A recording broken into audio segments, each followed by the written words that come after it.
listening to Cooper Talk. Recording in progress. Welcome to Cooper Talk. I'm your host, Steve Cooper, and remember, I'm only as hip as my guest. And I got to tell you something, people. I'm very excited to have this gentleman on my show today. He was on 11 years ago when I lived in Burbank, and I remember it was so cool because like a year later, I was doing background work on a lot, and I walked by him, and I forget what lot it was. I think it may have been Warner Brothers, but it was so good to see him. He was walking, I guess, from shooting his show. And he's one of these guys, he's not only a great actor, he's a great writer, he's a historian, he's a veteran, he's lived quite the life. And my guest is Jim Beaver. How you doing, Jim? I'm good, Steve. To the best of my knowledge, I'm great. That's good. I noticed you're doing a lot of cons lately. How fun is that for an actor? Because I know you do it from Supernatural, and you've had so many other iconic roles. What is that like, going to a con and seeing people that they love you, they love your talent? What is that like for an actor? Because you're a very humble guy. It's like the world's biggest family reunion, except you like everybody.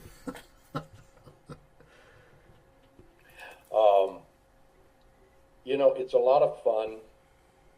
First of all, it's hard not to enjoy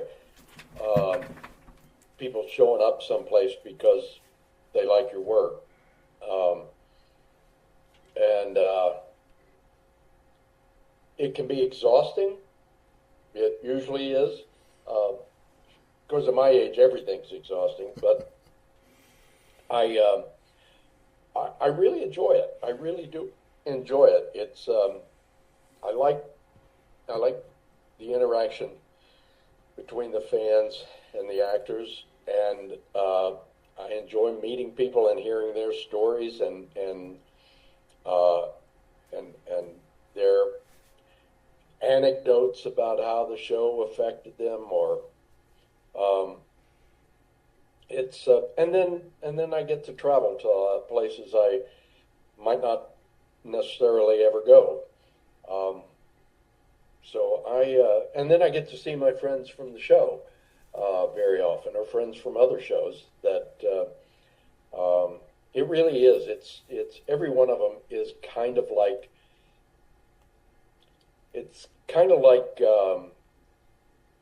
a reunion. It's kind of like Disneyland on the worst day of the year, and it's kind of like the world's biggest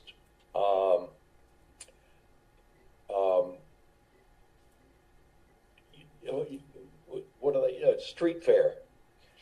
I have a lot of fun. Yeah. Well, it's funny because you have had so many great roles, but I wanted you to go over your path, because you were in the military in Vietnam, and then you didn't want to go into acting, right? You wanted to be a writer. Weren't you writing something on George Reeves, or weren't you some kind of historian project? What's your background? Because it's quite fascinating that you didn't start off on this trajectory to be an actor, but then you've ended up in all these amazing roles and had such an amazing career. Well, I was, as a teenager, I was a movie fanatic, still am, and I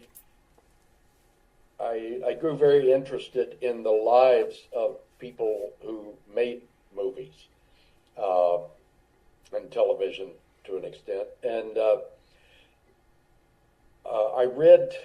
in high school, I read the actor Sterling Hayden's autobiography, Wanderer, which imbued in me a dual ambition of being a writer and of being a sailing man, and having my own schooner and sailing around the world writing. Well, I wrote. I never got past being a tour guide on a schooner in New York Harbor, but it did make me want to write, and it made me feel like maybe I had something to say. I don't know. I went into the Marines right out of high school, and then to Vietnam, and then when I came out, I really wanted to take film history courses because I wanted to learn more and more and more about about the history of movies. It was just a fascinating subject for me. But this was a long time ago. Did I mention Vietnam? It was a long time ago. And there were very few schools with film history courses that weren't either in New York or Southern California that I was aware of. And I was in Texas, where I grew up. So when I went to school, I decided to sign up for theater classes because I thought it was kind of close, and it might give me some feeling for what it was I really wanted to study. And then I got cast in a small part in a play and decided that's what I was going to do the rest of my life. And it's one of the few things I've said I was going to do that I did. I just fell in love with it. And I kept writing. I wrote plays. I wrote a book while I was in college. But once I had a taste of acting, I just never looked back. That was all I wanted to do. For a while, all I really got to do was write. I had some plays produced, and ultimately, a few years later, I began to write television, which is really how I broke into the industry. But in my heart, it was always about I got to figure out a way to act because it really fulfilled me. Now, what was some of your television writing? What did you write for Hitchcock, or what did you wrote for a few shows, right? Yeah, just to make clear, I wrote for the revival of the Alfred Hitchcock series, not the one in the 50s. That was where I think I got my first television job was writing episodes of the revival of Alfred Hitchcock Presents, and I wrote several of those, and it was the mid to late 50s, and Hollywood was really just starting to come to terms with the Vietnam War. The war had been over for 10 or 15 years, but Hollywood had kind of avoided it.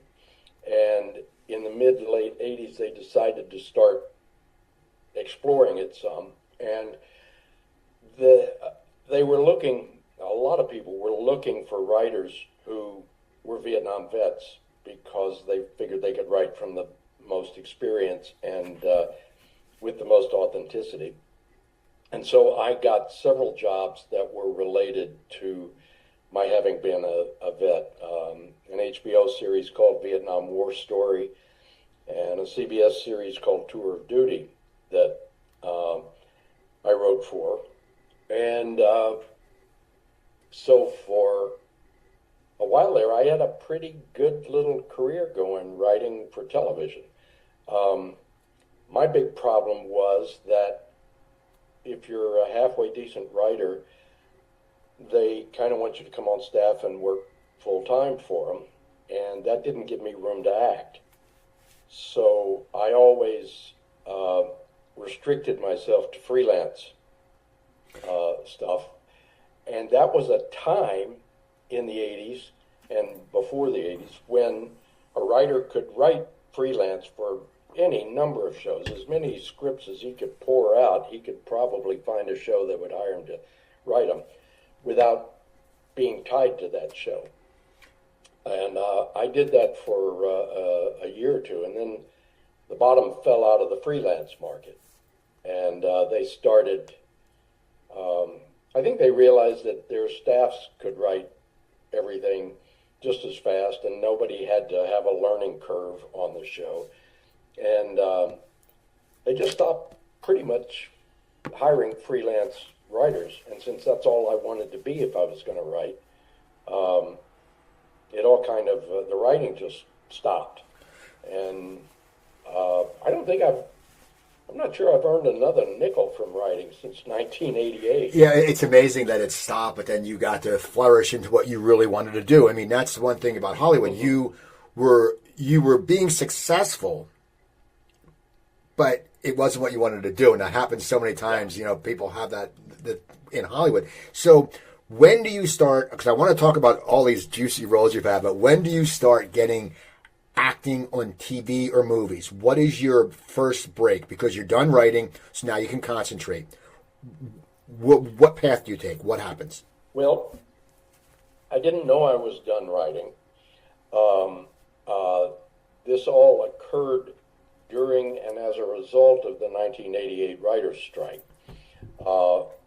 We were all just sitting around twiddling our thumbs during the strike because we couldn't write for anybody.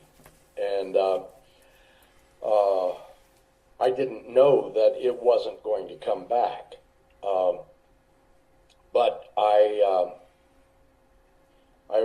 so I spent a lot of time at my literary agent's office, hanging around with Paul Allen Smith and just shooting the breeze because neither one of us had anything much to do. And he was quite a mentor to me and kept me on the right path in terms of my approach to the work.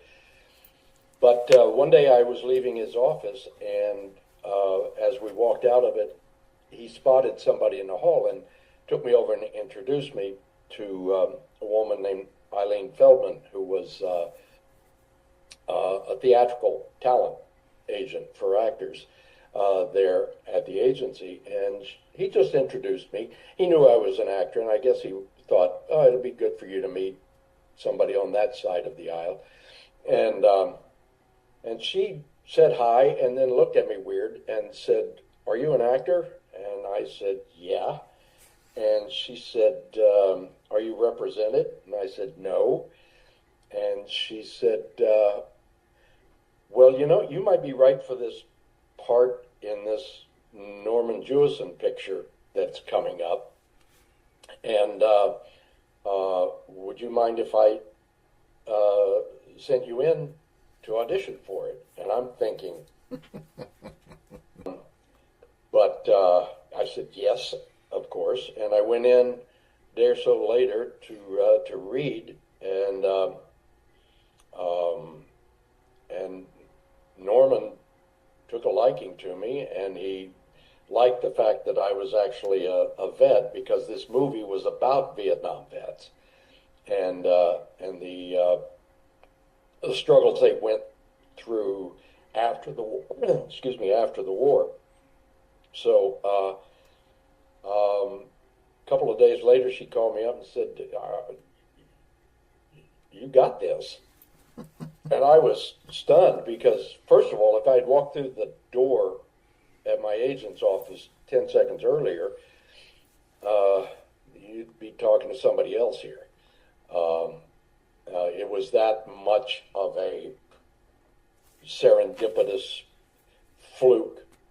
And why she thought I was right just on looking at my face, I don't know. The whole thing's kind of a mystery to me, but I was very grateful. And I did the picture, which was called In Country, and I played Bruce Willis's buddy, and it was a beautiful movie. I think by far the best work he ever did, and I was really proud to be part of it, and Norman Jewison was amazing to me, and then the agency signed me on as an actor client.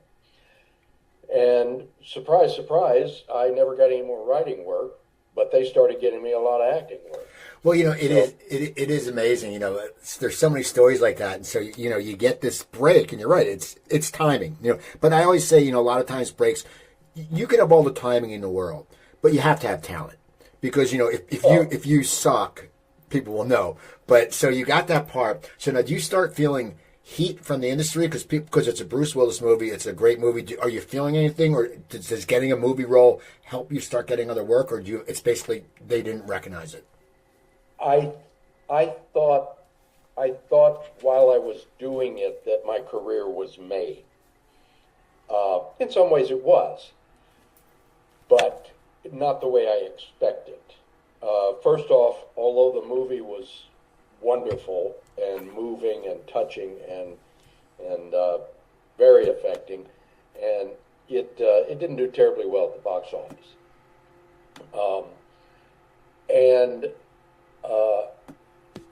The agency that had signed me, they were enthusiastic, particularly at first, but it was such a huge agency. I mean, Bruce was one of their clients. They had major names on their client list, and they got me out for a lot of roles, and I got a lot of jobs, but they were smaller and smaller jobs, and for the most part, and I think ultimately they figured out that they could do better, they could make more money spending 5 minutes on the phone talking about Ed Harris, and instead of spending an hour on the phone trying to convince somebody to hire Jim Beaver, who they never heard of. And so eventually I moved over to a smaller agency that focused more on character guys, and I wasn't competing with A-listers for parts I was never going to get. I mean, the first agency, they sent me in for the lead in a Disney series about Davy Crockett. Well, I don't know whatever happened to that show. I don't think it happened, but nobody was going to hire me for Davy Crockett when they could get Ed Harris. So at first it was very discouraging because I really thought something was going to happen, and then it kind of didn't.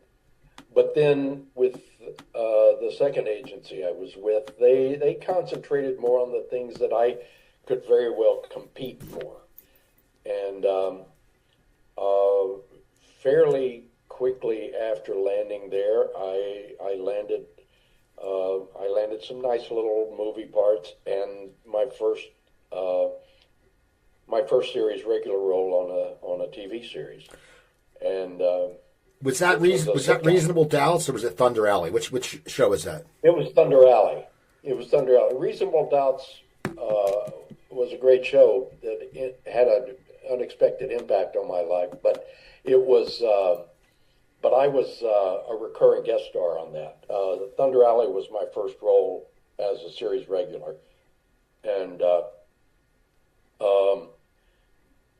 and history kind of repeated itself because that was a very popular show. We were around number 13 in the Nielsen's.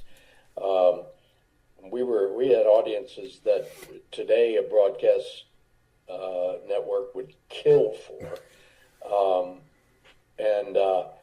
and we got canceled after the second year, and which was both a shock to us and the aftermath was a shock to me because I figured now I've done some movies, I've been a series regular on ABC. I just need to wait for that next phone call, which will be coming any minute, and it didn't. And so for the next few years, I just did a lot of guest shots, and I did some nice stuff in some big movies, and some better stuff in some little movies, and it was pretty steady. it was for quite a while. I'm moving pretty fast through here, so but by the I got through the '90s working fairly regularly, and then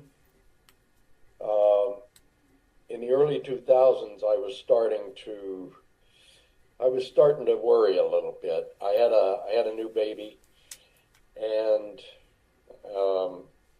it's one thing to sleep on your friends' couches. It's another thing to ask your wife and baby to sleep on your friends' couches. And I started worrying about whether I was going to get enough work to support them. And it was the first time since way back in '71 when I did that first play that I ever thought I may have to do something else. And then David Milch called up and said, "Come do Deadwood." Tell me about Deadwood, because it's funny. Well, it's funny when you said you started worrying, because I think anyone does that. And I talk to a lot of entrepreneurs and stuff too, and we always worry. It's like you always think where's it going to come through, and even sometimes it's not as bad as we think it is. But I think because we're creative, our mind puts us in that frame. We wake up in the middle of the night dwelling like, oh crap, what if 5 years from now? I always say to my wife, I go, I hope we don't have to eat dog food, when we retire. And she's like, honey, we don't have to. We're homeowners. We're good. Yeah. But I think that goes through our mind. So tell me about Deadwood, because it's funny. My good friend Joff Warner, his two favorite shows are Deadwood and Supernatural. They're his two favorite shows ever. Well, he's a very perspicacious young man. Exactly. So tell me about Deadwood. Tell me about, because I don't know if it was you told me the first time or it was someone else that said he wrote like a Shakespearean writing, but with just curses in it. I don't know if that was you, but someone told me that story. It was probably a lot of people. It was. Deadwood was the most brilliant writing I've ever performed outside of Shakespeare. It had that rhythm and meter to it. It had the intricacy of language.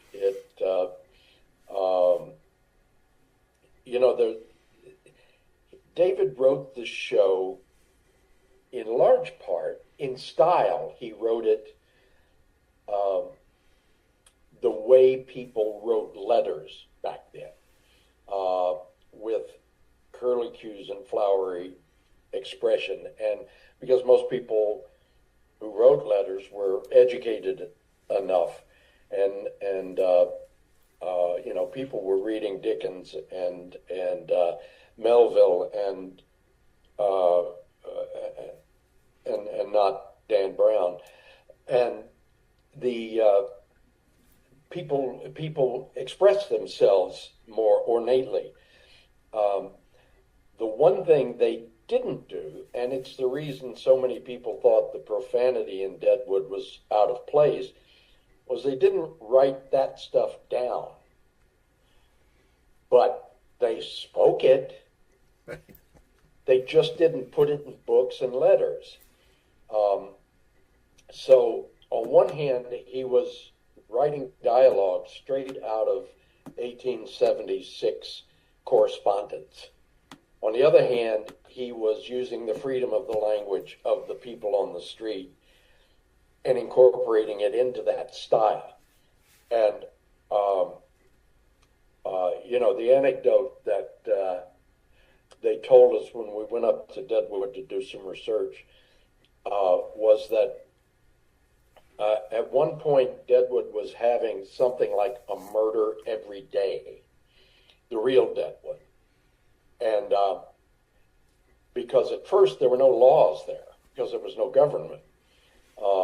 And somebody was getting killed every single day of the year.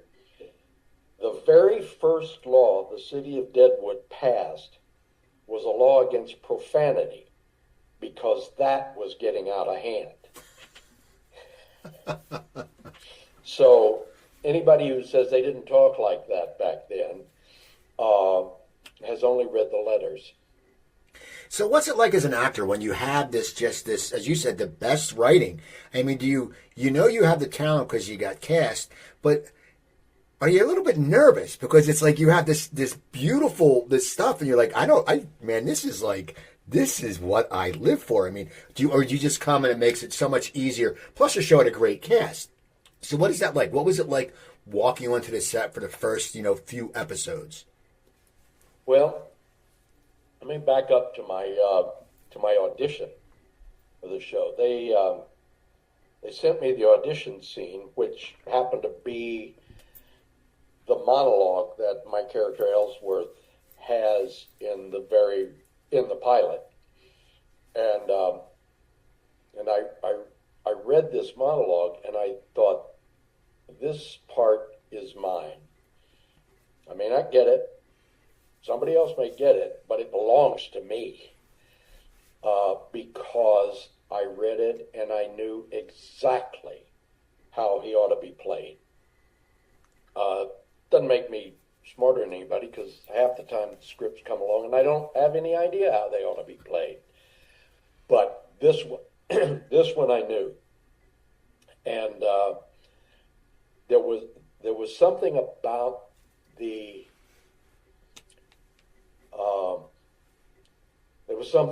rhythm of the language that made it really feel at home. I have a fair amount of experience doing Shakespeare, and I had the same kind of feeling.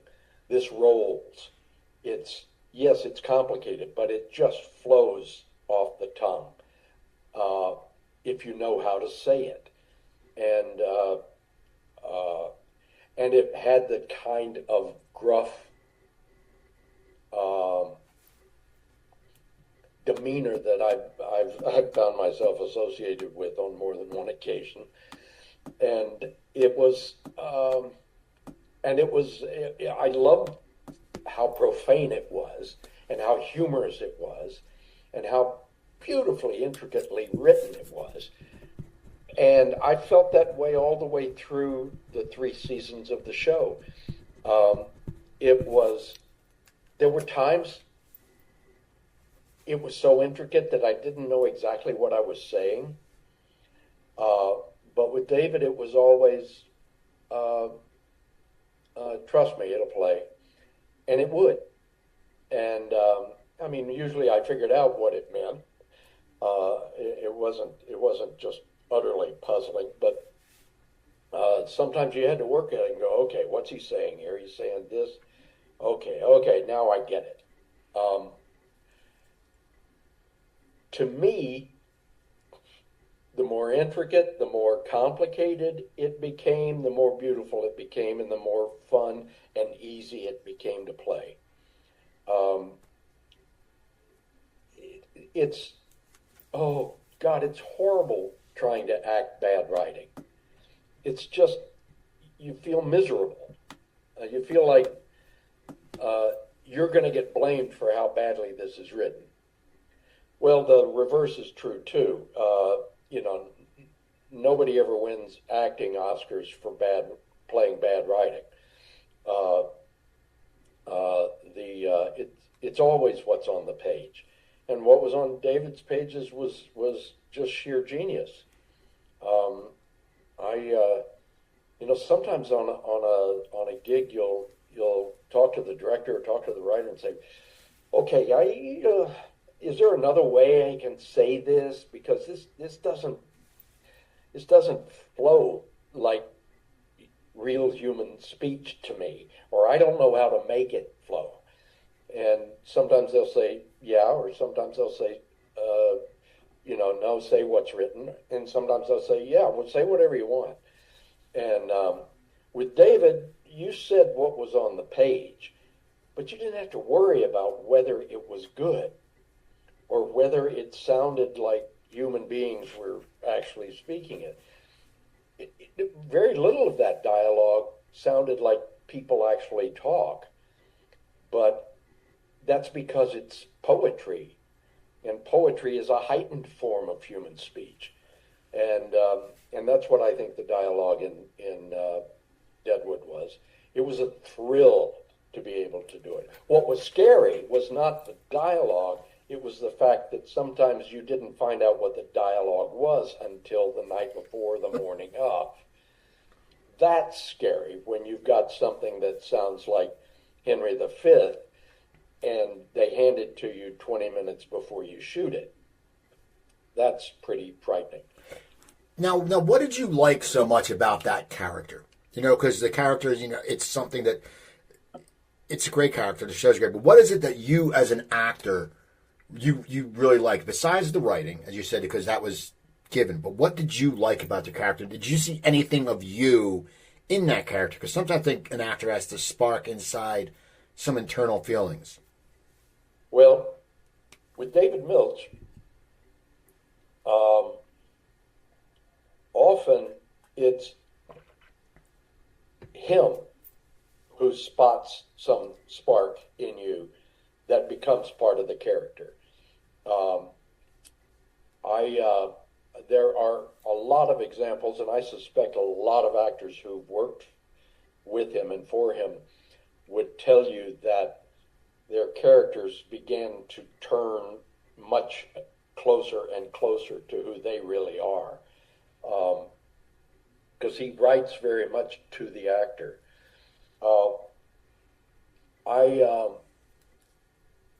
Very early on, it was clear to me from the very first script that Ellsworth was a rough and tumble sort of guy, but one who had a really good heart, who had a deep soulfulness about him, and that he was a reliable man, that he was loyal, that he was generally trustworthy. He was certainly willing to hide the truth or lead someone astray if he thought it would keep him alive or serve some greater good. But he was kind of a scruffy mutt who would bare his teeth, but would attack a lion to preserve someone he cared about. And that was obvious right from the beginning to me. I know we were shooting the pilot, and I was talking to David about the character, and he said, and this is the very first episode, and he didn't know particularly where all the characters were going in detail. But he said, I think Ellsworth may be the soul of the community. And I took that to heart, but I didn't really have to because he wrote it in every scene I played. He did, I think, very much as happened with Supernatural, I think elements of my own persona began to drift into the character. Not that I'm necessarily as brave or smart as them, but certain elements. I think speech patterns sometimes were taken advantage of for the character, and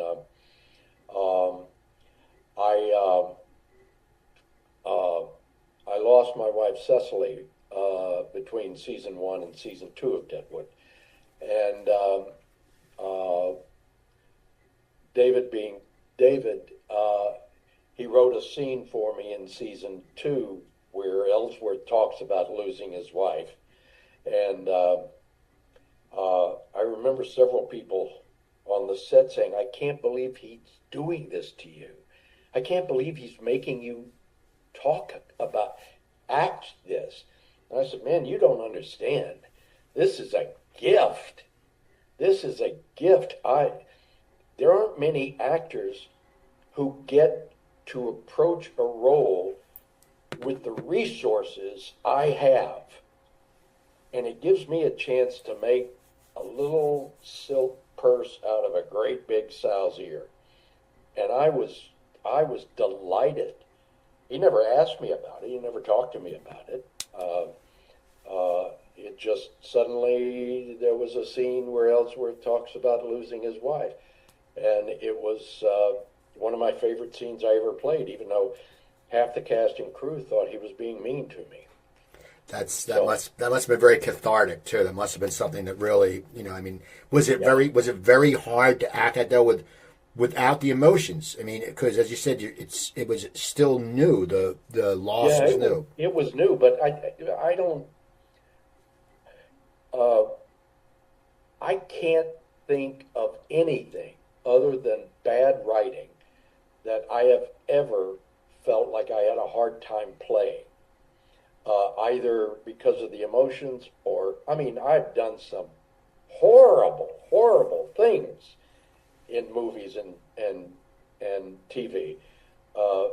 Things that if I'd done them in real life, they'd put me away forever, and I would be shunned even by the hard-timers in prison if I weren't shivved by them.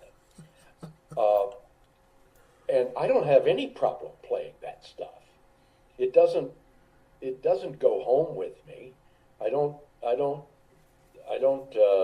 I may use sense memory. I've used the loss of my wife in a couple of occasions to just put myself back into how that feels. But once I'm done with the scene, I'm sorry the scene's over, because I was having fun. I was enjoying what I was doing, even when it's deeply touching, deeply moving, extremely hard for the character. I could do that all day. There have been times, there was a sequence on Supernatural, speaking of that kind of scene, where I had to deal with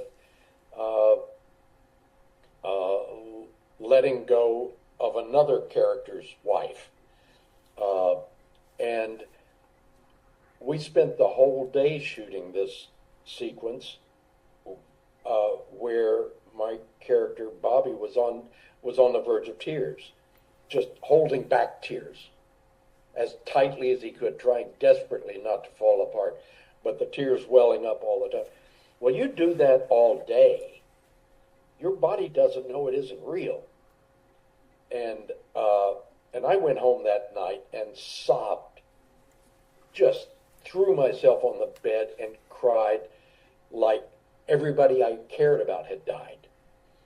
But I wouldn't trade that day for anything.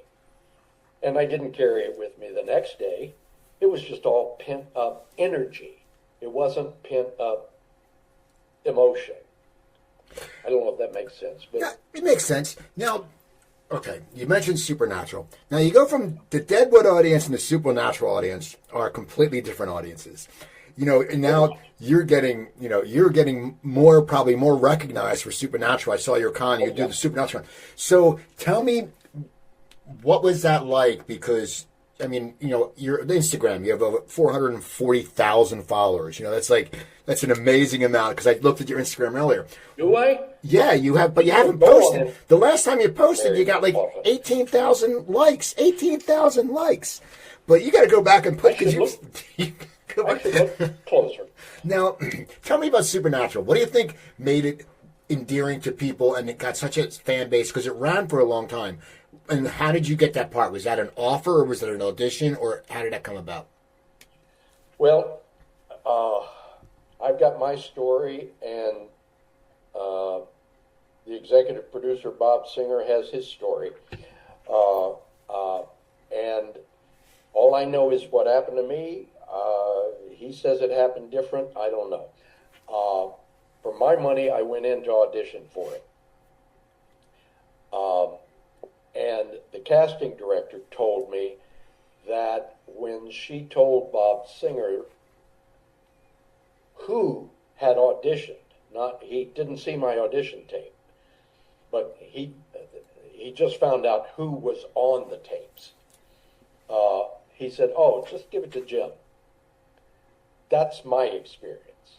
Now, Bob says that they came up with this character, this gruff but lovable rural guy, and Bob said, "Oh, I've got just the guy for it." Uh, he tells his story, I tell mine. I don't know exactly where the truth lies. But I had worked for Bob 10, 12 years earlier on Reasonable Doubts, playing a homicide cop. And then, a decade went by. I figured he'd forgotten who I was, but either story says he knew who I was and just gave me the part. Now, what did you like? What did you like about the character, and what did you like about that show? Well, it was a show that I doubt seriously I ever would have watched. I'm not a fantasy, science fiction genre, those kind of genres guy usually. I like a few examples, but I don't seek them out. So all I knew, it was two hunky guys fighting demons, and that didn't appeal to me. But a job's a job, and I went in, and everybody was really great, really nice people all the way around. And the character was something that by that time had become kind of an unintentional stock in trade for me, which is, I keep using the term, gruff but lovable. A guy who was kind of no nonsense, who was snarky, who didn't have a lot of patience for idiots, and but who could be counted on, who was loyal and steadfast and brave and smart. And ever since I first started doing work on camera, I've somehow fallen into parts that were primarily akin to that. The big exception being Thunder Alley, the sitcom I was on, where I played the village idiot.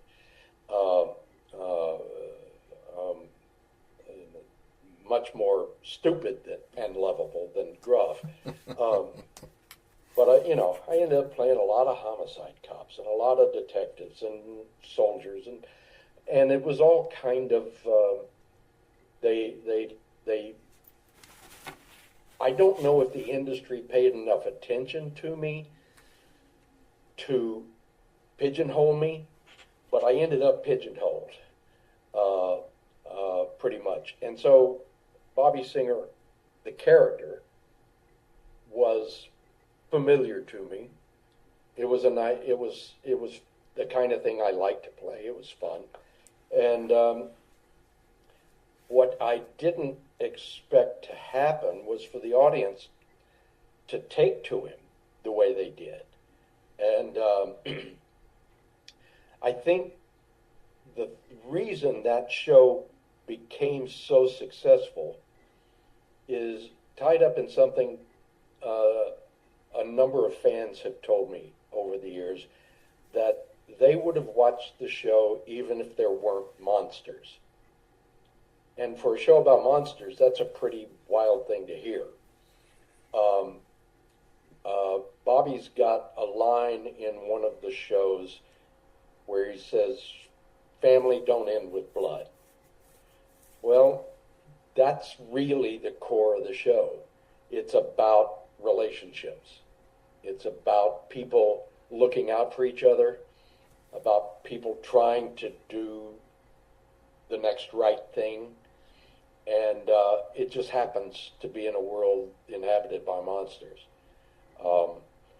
And once I realized that that's the kind of show they were trying to make, it became much more interesting to me. And it was always fun, cutting a demon's throat or, blasting a vampire. But I've said this many times, some of the best dramatic scenes I have ever had in my career were on Supernatural. And because the characters were rich and full, and I never felt like, oh my God, how am I going to make sense out of this line? My streak of luck has been pretty damn good. I was going to say that because, it's funny also, because you've been in all these shows, but we forget, too, that you were in the same character in Breaking Bad and Better Call Saul, which you were the arms dealer. So that's something that, once again, these shows are attractive. How did those parts come about? I mean, I can understand Better Call Saul, but once again, you were on these shows that have these intense followings, and even if you're on just a few episodes, they remember you. Was that an audition for Breaking Bad, or did they know you, or how did that all come about?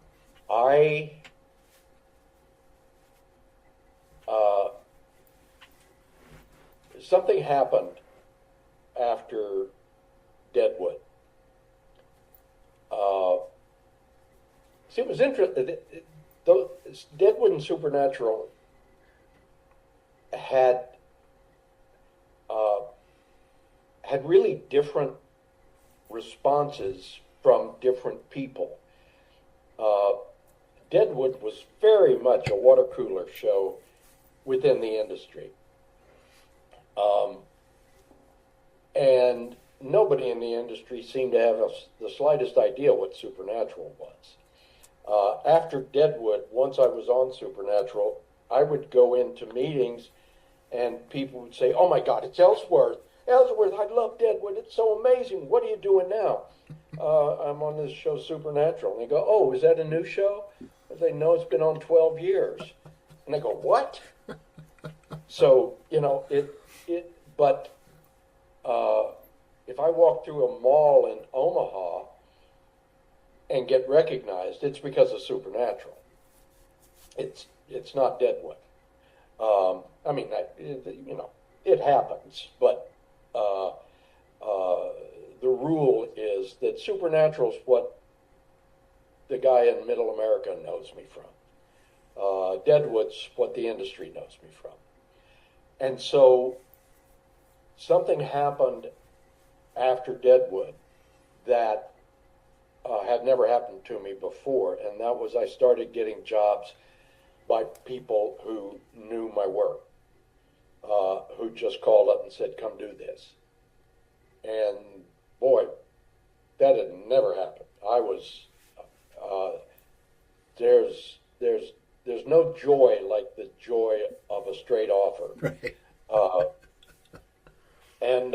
And I believe, if I recall correctly, that's what happened with Breaking Bad. They just called up and said, "You want to come do this?" And I did the first one on a weekend during a Supernatural episode. And I thought one scene in and out, no big deal. And that first scene in my first Breaking Bad it's possible more people have mentioned that to me than almost anything I've ever done, which shocks me because it was, 3 minutes. And I was dumbfounded by the amount of complimentary comment I got on that little thing. And then, to my delight, they brought me back, and then Better Call Saul came along, and they found a couple of places for me there, and I just hope the producer Vince Gilligan writes another character who needs to buy a gun. Right. So now I want to talk about, and the series is over, but once again, one of these shows that has that crowd, The Boys, which I love that show. And your character, you come in and it's just you're coming back. But that show to me, and I'm not someone who watches the superhero stuff. And I watched that one night and I went, "This is so good."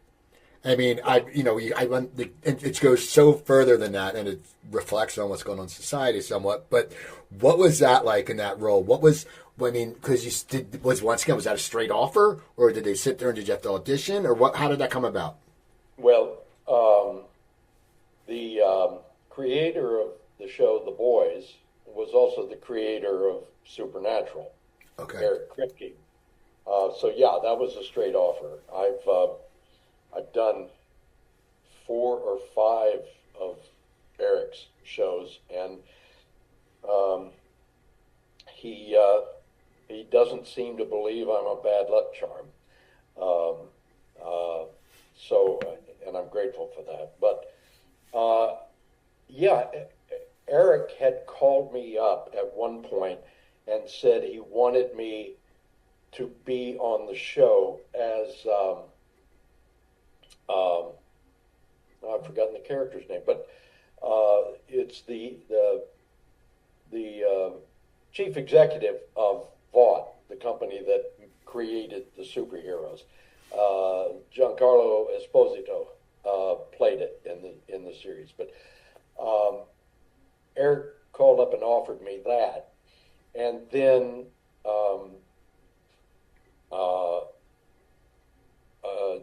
Amazon said nobody will believe him as a CEO. So Eric apologized for getting my hopes up, and then he made me president of the United States. I was just going to say that. You can't be a CEO, but you can be president. So what was it like shooting those scenes? Because, Homelander was so, the cast was so good. And, for me, there were a lot of, I wasn't familiar with the actors. Maybe it's because I'm older. But what was it like on the set there? Because you have people walking around like superheroes, and they have very strong and different personalities. Well, fascinating thing about my experience on The Boys was that I was deep into season 4 before I met any of the superhero actors because I didn't have scenes with them. My first scenes were with Elizabeth Shue and with Giancarlo, and the superheroes just weren't part of my experience there until late in season 4, and then I crossed paths with a few of them, and then several of them toward the end of season 4. It was, it's interesting you said that you don't really watch the superhero stuff. I don't either. I was a big superhero fan when I was a kid, and there are elements of that still appeal to me, but I haven't read a comic book in decades, and I when Christopher Reeve was the only superhero at the movie theaters, I was interested. When there became several score superheroes in the movie theaters, I lost interest pretty quick. So I didn't care much about that aspect of it, but it was kind of fun being on the set with it. I had done a Lois and Clark years before, and it was very fun. I was the first guy that Dean Cain ever bounced, whoever bounced bullets off Dean Cain's chest. So to me, that was a thrill, but it wasn't a thrill because I'm really fascinated by superhero shows, but more because it had kind of a cultural resonance. And so I didn't have a whole lot of time with the suits. And a lot of my stuff was, because I was the Secretary of Defense at first, and then I was a presidential candidate, and eventually the president. A lot of my stuff was with administrative characters. And but I was just happy to be on the show. And one of the things I was happiest about was that it continued my very lucky streak of being on shows I'm proud of. I look back over my career and I think how great it is to have been able to act and get paid for it for as long as I have. But to be able to look at my track record and say, most of that stuff I'm really proud of. There's not a lot of junk on there. There's a little. You can't make a living without doing a little junk here and there, but and I've dealt a little junk here and there, but for the most part, I've done feature films that may not have been hugely successful, but were very respected pieces of work. And I've worked with a lot of A-list directors and writers, and the same thing has happened in television. I don't have a lot that I look back on and go, oh God, I hope nobody ever sees this. There's a few, but not many. Well, I'm going to wrap this up. I always ask this question at the end, and you sort of beat me to it for the answer. I always ask, my guests, and then we can do personal and professional, and you can expand. What are some things you're proud of? You just said you're very proud of your body of work, which you should be. You've had, as I said, you write down. We didn't even get into Justified or John from Cincinnati. These shows that were great shows. You've had this amazing, as you said, luck, good luck. But what are some other things you're proud of besides those being in those shows that, you sit there and go, I am very lucky? What are some things you're proud of? Well, first off, I get asked a lot by young people who are just trying to get their nose into the business, what my advice is to young actors, and it doesn't have anything to do with acting. It's never ever ever hold up production, and never ever make anybody sorry you were hired. If you do those two things, you can probably work forever. Well, I think I'm pretty good at what I do. I think I'm quite good at what I do.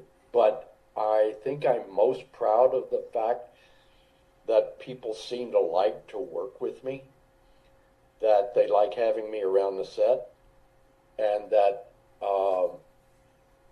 they recognize that I'm not going to cause trouble. I'm not going to give them a hard time, and they're going to get as good as I've got. I'm very proud of my writing. I've written television, as we discussed, but I've written a number of plays that I'm particularly proud of. One of which, if I hadn't written it, again, we wouldn't be talking here, because that play got me the agent I was talking about earlier.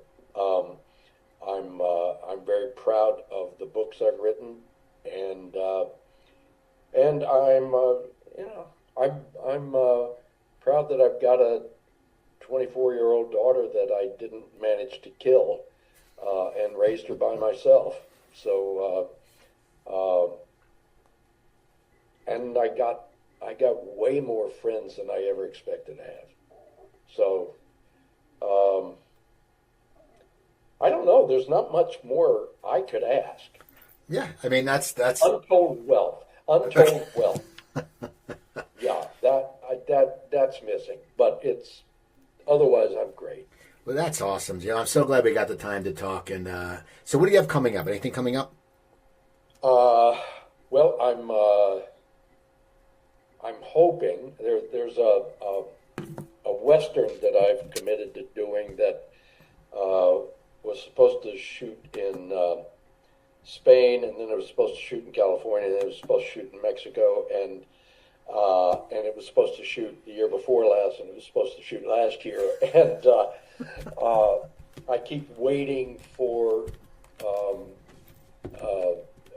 all the ducks to line up for that, and I don't know if it'll happen, so I won't mention it by name, but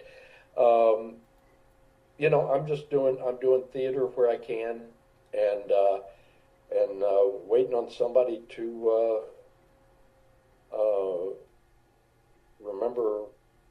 guys named Ellsworth and Bobby Singer and say, oh, let's get those guys on the show. See, that's awesome. People go check out, you're going to love them. You're going to go, it's one of these people you look at the IMDb and you go, holy crap. Even the guest spots, you sit there and you go, wow, we didn't even get to talk into the sitcom you're on with an amazing cast, the Be Positive, which I mean, the cast on that was amazing. And just people, you got to go and look at his work. And he's on Instagram, but he doesn't post a lot, but he has 440,000 followers. So go check him out.